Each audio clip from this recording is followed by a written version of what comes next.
for Pacifica Radio, June 15th, 2023. I'm Scott Horton. This is Antiwar Radio.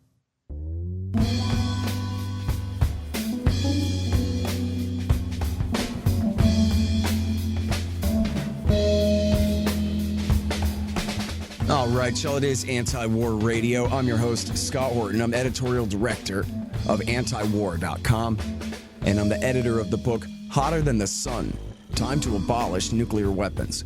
You can find my full interview archive, almost 6,000 of them now, going back 20 years, at scotthorton.org and at youtube.com/Scott Horton Show. And you're going to want to sign up for the podcast feed at scotthorton.org because I got a big special project that I've been working on lately that's going to hit either tonight or tomorrow, I think. And you guys are going to want to tune in for that, probably. So that's at scotthorton.org. And our first guest today is Connor Freeman. He is assistant news director at the Institute and something like that over at antiwar.com as well. Welcome back to the show, Connor. How you doing, man? I'm doing great, Scott. How are you? I'm doing real good. Appreciate you joining us here. Thanks for having me As I said, I've been real busy working on this other project and then, of course, the Ukraine book. So I really do feel very lucky that I got such a great group of guys to help pick up my slack and keep tabs on every other thing going on in the world over at antiwar.com and the Institute. And that includes tons of great stuff that you've been writing lately about Israel, their relationship with the Palestinians, with Iran, with China, and, of course, the United States. So we're going to try to get into some of that today. Can we start with Tel Aviv to announce plans for thousands of new settlement units in the West Bank? Yeah, so this story came out earlier this week in Axios, and so Israel has informed the White House that they're going to be building at least 4,000 new housing units in existing settlements in the West Bank. And so they make a big point about how the Biden administration is concerned because this could undermine the prospects for a two-state solution, but that's all just sort of boilerplate propaganda. Biden's policies on Israel have been just as extreme and deferential to Netanyahu and to the other prime ministers, Lapid and Naftali Bennett, as Trump was or would have been. So what we're seeing is an expansion of the settlements. I mean, I think Netanyahu sees this as a political win, especially with the political turmoil resulting from the planned judicial overhaul and the corruption trial that he's facing. I think that's obviously why he bombed Gaza for several days last month and killed 33 people. They've killed about, the Israeli forces and the settlers have killed at least at this point something like 119, 120 Palestinians in the West Bank and East Jerusalem just this year. So here we have them again building more facts on the ground in the West Bank. Now, what they're being criticized for from the more hawkish parts of the country, that they're not going forward with this settlement that they were going to build in the West Bank's E1 area, which is located between Jerusalem and what's called the Malal Adumim settlement. Apologies for any mispronunciation, but it's very high. It's a highly sensitive area because if they put that settlement there, it cuts off virtually any remaining contiguity between the northern and southern parts of the West Bank, right, and would erase any even faint possibility of a two-state solution where the Palestinians get their own state. But obviously, I don't think that's going to happen anyway. They need equal rights. But we have it's Bezalel Smotrich who's leading this charge, who's the leader of the Religious Zionism Party, and he says we have big news for the settlements in the West Bank coming imminently. And he has these sweeping powers through a deal with the Defense Ministry, where he's in charge of the building of settlements and demolishing Palestinian homes and other construction.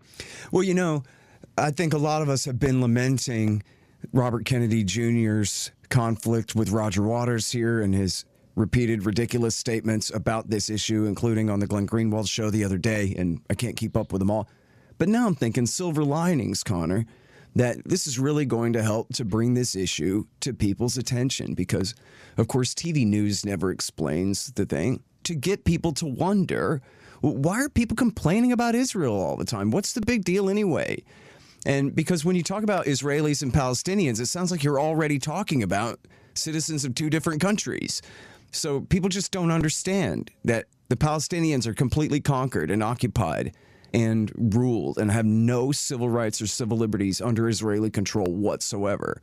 And so I like the fact that at least the controversy should be enough to get new people interested in talking about this. Why do we continue to tolerate our government spending almost $4 billion a year subsidizing this essentially Jim Crow apartheid type government there?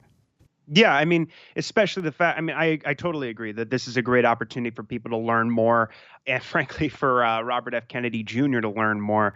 You know, his whole sort of Hasbara tour he's been doing is right on the heels of the IDF shooting a 2-year-old boy, Mohammed Tamimi, in the West Bank in the village of Nabi Saleh outside Ramallah.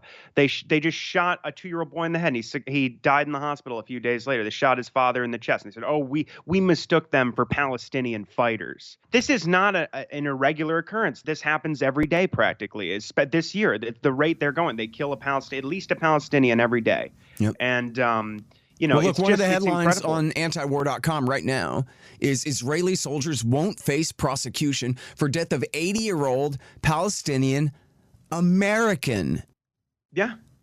He was bound, gagged, left in a cold warehouse for hours, face down, unresponsive, and an autopsy revealed that he died of a heart attack. And this happens. It's like Shireen Abu Akleh. It's another American that these are Rachel Corrie and Furkan Dogan, who they killed on the Mavi Marmara.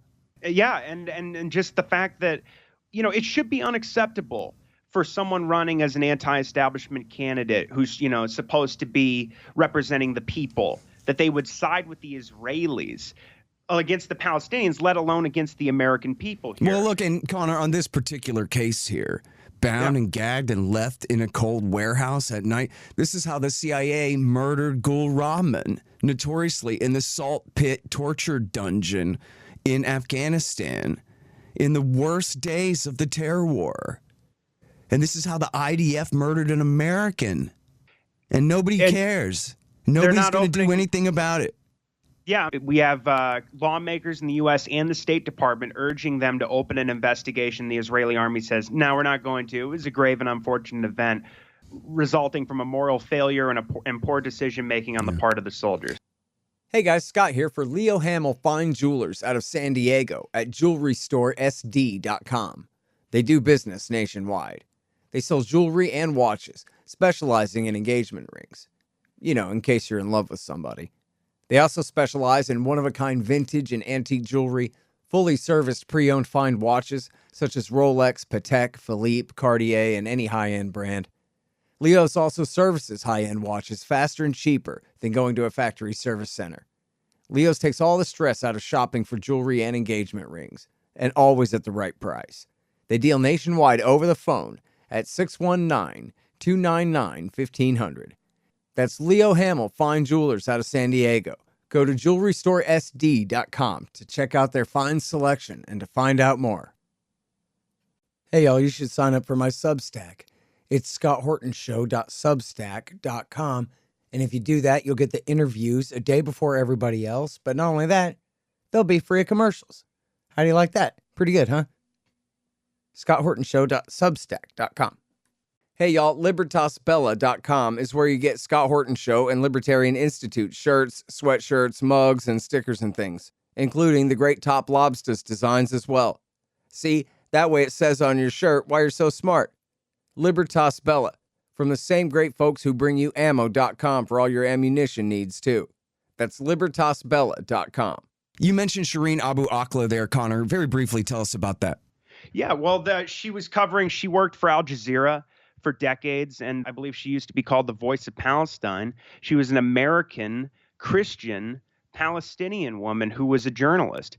She was covering an Israeli raid in the West Bank occupied village of Jenin, and they shot her in the head. I mean, she was wearing a press vest. It's all on video. And the first thing that they tried to do was they claimed that she was killed by stray Palestinian gunfire.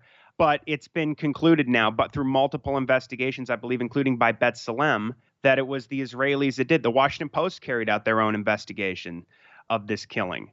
And we've had calls from even American congressmen to have an investigation opened into this and that there needs to be some accountability. But there just isn't. I mean, this was shortly after this is when Biden last summer went to Israel and said that, he makes no apologies whatsoever for the American special relationship with Israel, where we subsidize their apartheid army to the tune of nearly $4 billion a year, and said that our ties are bone deep, ironclad. They love saying that. Yeah. And so, again, an American Christian woman that they shot in the head to make a point. A journalist.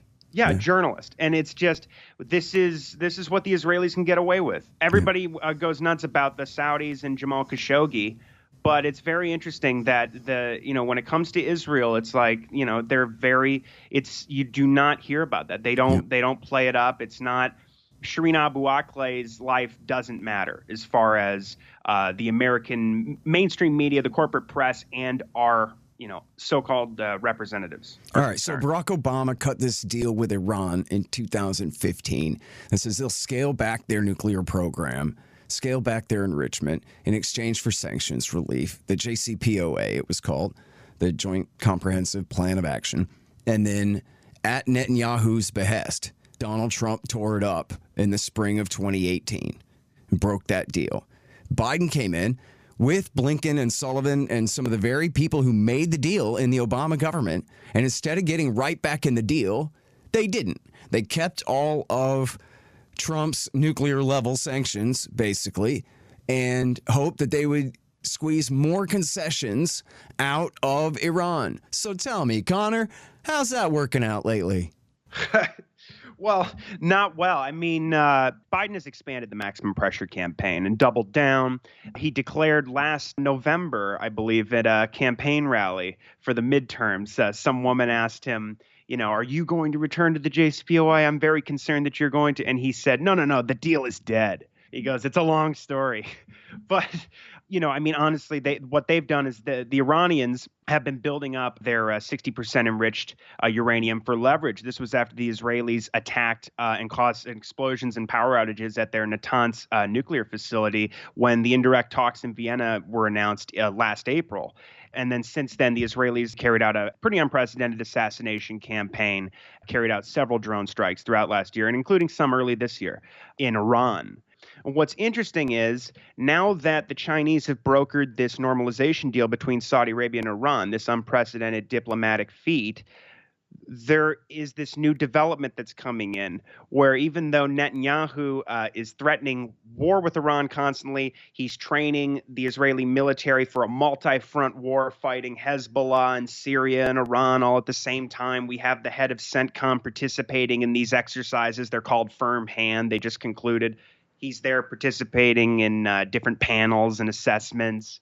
But at the same time, there was a story last week that came out in the Middle East Eye where sources are telling the outlet that actually Robert Malley, who's been just a horrible, very disappointing excuse for an envoy on Iran this entire Biden administration, has apparently been holding direct talks on American soil with the Iran's UN ambassador about a interim deal. So they're not going to return to the JCPOA, but what my understanding of the current deal that's being worked on, both sides are denying it.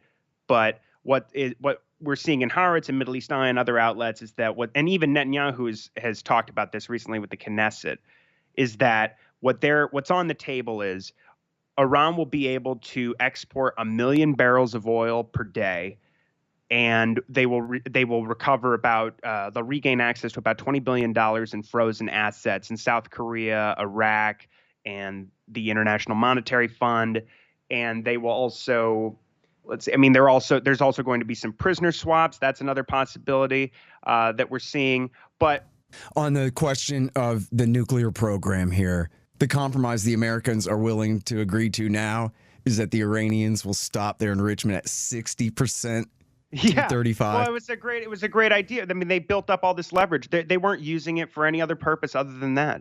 The uranium hexafluoride. They used the uranium tetrafluoride at 20% for the Tehran Medical Research Reactor, and they only really started doing that in larger quantities after the Israeli assassination of Mohsen Fakhrizadeh at the end of Trump's term. So now they still can't make a nuclear bomb out of 60%, to be clear, but it's just easier for them to enrich that uranium to a higher grade later. So In other yeah, words, and Scott, they pledged 2 years ago they would never exceed over that.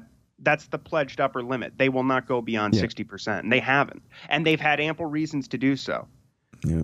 All right. Well, and listen, they're still officially within the JCPOA. They haven't left the deal entirely, I don't think. They've just stopped abiding by some of its restrictions, but they have not renounced their pledge to not seek nuclear weapons. So we're still at the same place we were in, I don't know, 2009 or so, once they, proved that they could complete their fuel cycle. And, well, I guess it was earlier than that. Yeah, I mean, it's Articles 26 and 36 of the deal that permit them to walk back their commitments if the other parties to the deal have done so. And obviously the Americans and the Europeans have, and they're still, for well over 50 years, they've been signatories of the Non-Proliferation Treaty. And they just resolved some outstanding inquiries with the International Atomic Energy Agency. And that's one of the things that got Netanyahu really mad, was because, this story that the Israelis said, well, there's these undeclared sites, and they went there, and years ago the IAEA discovered these trace particles of unprocessed uranium. And so there was all this hype that, this is evidence of a secret nuclear weapons program they used to have. Well, the Iranians had provided full documentation and allowed the inspectors to access these sites. And the Americans and the E3 and, of course, the Israelis were able to apply some pressure, sufficient pressure that the IAEA just would refuse to accept Iran's explanations. But all of a sudden, and again, I think it has something to do with these talks between the Americans and the Iranians that we're hearing about now, they actually agreed with Iran. Basically, which everyone already knew, was that when there was there are a couple of trace particles of uranium enriched to about 83.7% or something like that, that was just a result of cascade configuration and a byproduct of their current enrichment. You got to wrap this up, bud. Yeah. Okay. And the undeclared sites, they showed that it was just a former member state of the IAEA that had operated a mine in that area back in the 60s when the Shah controlled Iran. And so, and the IAEA said that totally makes sense. We have no more questions about that. So there's 2 undeclared sites left that they have to resolve those 2 issues. But as ever, the crisis is that Iran proves the negative. And I'm sorry, we're all out of time. Thank you very much for your time. Everybody, that's Connor Freeman from Antiwar.com and the Institute. Hey, thanks, Scott. And that's it for Anti-War Radio for today. I'm your host, Scott Horton. I'm here every Thursday from 2:30 to 3 on KPFK 90.7 FM in LA. See you next week.